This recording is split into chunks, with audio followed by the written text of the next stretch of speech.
was just wondering, do you know whether or not Sister Hamilton was disassociated or was she disfellowshipped? No, I believe she was disfellowshipped.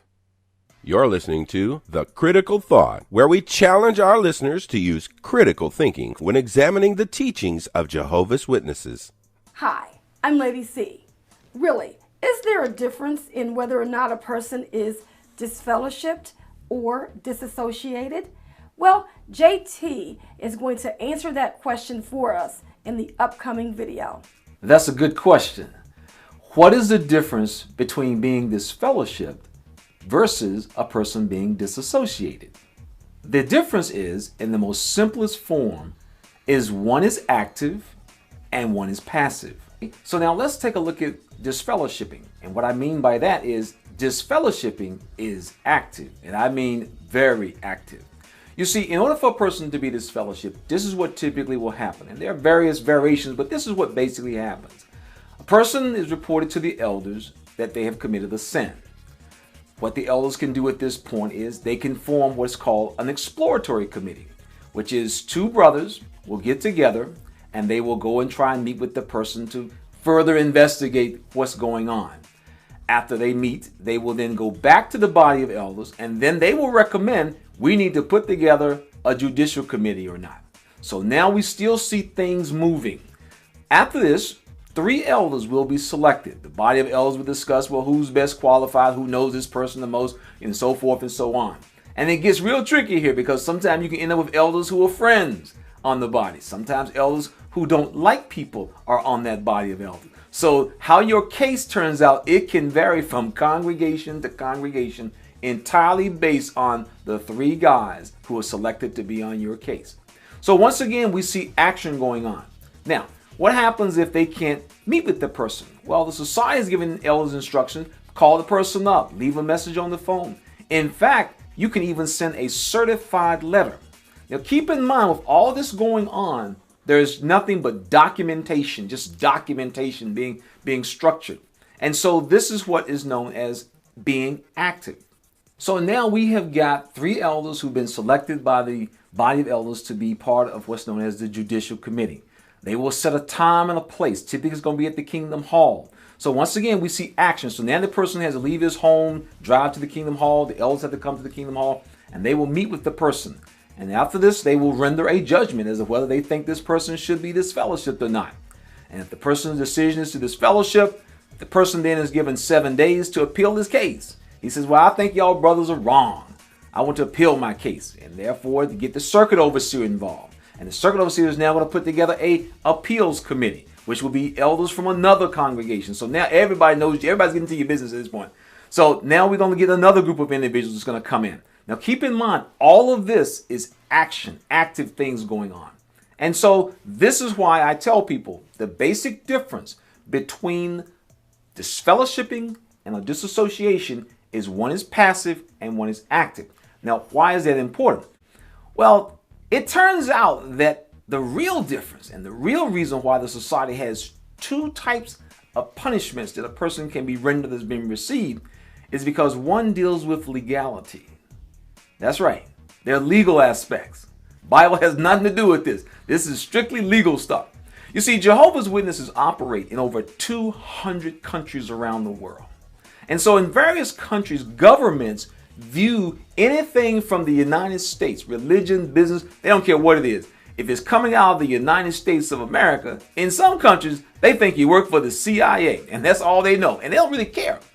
And so what an American corporation like the Watchtower Bible and Tract Society can be viewed as in many countries, as this is just a CIA operative. And so they don't trust religion. And like I said, they don't trust things that come out of the United States in general in many countries around the world. So because of all these different laws in different places, the society had to come up with something. And I asked this question once to someone, and I said, basically, disassociation is the brainchild of the legal department and the service department. Basically, the society needed a way to get people out of the congregation and yet have Jehovah's Witnesses treat them exactly the same.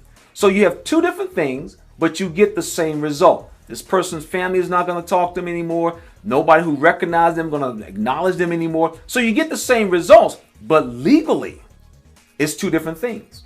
And here's why. The society says a person is disfellowshipped because they've committed a sin and they're unrepentant, right? It's interesting that some sins, according to the society, are classified as disfellowshipping offenses, whereas other sins are classified as a disassociating type sin. Now, it's interesting when you look at the ones that typically fall under the disassociating category. These ones, the society can get in trouble with various governments around the world. Let me give you an example. You see, if a person, for example, you have a 17, 18, 19-year-old young Jehovah's Witness man, young guy, he decides, I'm joining the army. I'm going to join the army, I'm going to get me an education, travel the world. Now, according to the Watchtower, this person is not going to be disfellowshipped. Oh no, we're not going to disfellowship him. We're going to say he is disassociated. Another thing, for many, many years, if a person took blood, they would be brought in on charges of taking blood, and it will be handled as a disfellowshipping offense. A few years back, the legal department suggested to the service department, we need to move this thing over. And so they moved it from a disfellowshipping offense over to a disassociating offense. And here's why. Because once again, it requires action on the part of a disfellowshipping. A disassociation is passive. And what that basically means is elders don't have to do anything. The elders won't have to call you. The elders won't have to have no meeting with you. They simply will say, based on your actions, you are disassociated. The purpose of having a judicial meeting in the back of the Kingdom Hall is to see if you can snatch this lost sheep, snatch them out of the fire, help them get back on the straight and narrow. That is what elders are told. One of the purposes of a judicial committee meeting is to help the person from their erring ways. All right. So the question you have to ask is, since the shepherds are supposed to be trying to help the sheep that is lost, why is it then, if a person decides, I'm going to sign for the army, or if a person decides, I'm going to take blood, that there's no one who's going to meet with them to help bring them back, as it were? The reason why is because there's some legal issues. You see, in many countries, when a person is told that he cannot serve in his country's army, that's considered treason. And any American corporation that's involved in telling citizens that we're going to take action against you because you have decided to join the army, this raises red flags in many countries. Or you may have a person who is sick in the hospital. All the elders are there. The hospital liaison committee has people representing, so forth. So all these people from the Kingdom Hall are there. And this person, older person perhaps, is laying there sick, can't think, move, real woozy, so forth. And so this person is being told, now, if you take that blood, then you know we're going to have to meet with you when you get out of the hospital. Now, if you have non-Jehovah's Witness family members, and they're sitting there thinking to themselves, y'all threatening my mama that y'all going to do something to her if she takes this blood. And so now you're looking at some serious legal issues for the society. So they decided, the society just made a conscious decision with the help of the legal department, we got to back up off this. This is not the way to go. And so it's more of a legal issue as opposed to a scriptural reason as to why there is a difference between disassociation and disfellowshipping. The two, one is active, one is passive.